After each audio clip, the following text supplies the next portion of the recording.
In the name of Christ Jesus of Nazareth, I speak to the hand of death that has risen up against me, to wither back into its sleep, to shrink at the sound of my voice. I command that hand to remain withered like a withered tree and barren lands, and every move of your finger shall become a torn branch.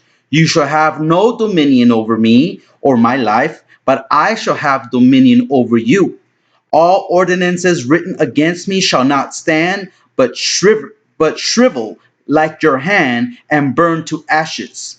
Every decree spoken by your servants I cancel in the name of Jesus, and I lay the condemnation of the Most High God to your servants here on earth.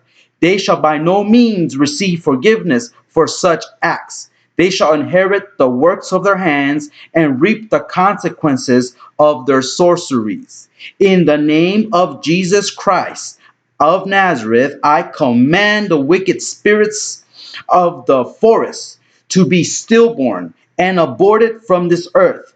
I command the beast of the forest to devour your bodies and for hell to open its mouth and consume your bodies permanently. In the name of Christ Jesus, I speak to the scribes of Satan to inherit blindness in this land, and I declare your hands to wither in the winter, swell in the summer, dry up in the spring, and burn in the fall. Your flesh is a curse and subject to the curse of your hands. None of these are permitted to advance any longer, but to receive their full penalty in this life and in the life to come. By the authority of Christ Jesus, I speak to these entities to now shrivel and to flee by the name of Christ Jesus, for their judgment has been delivered.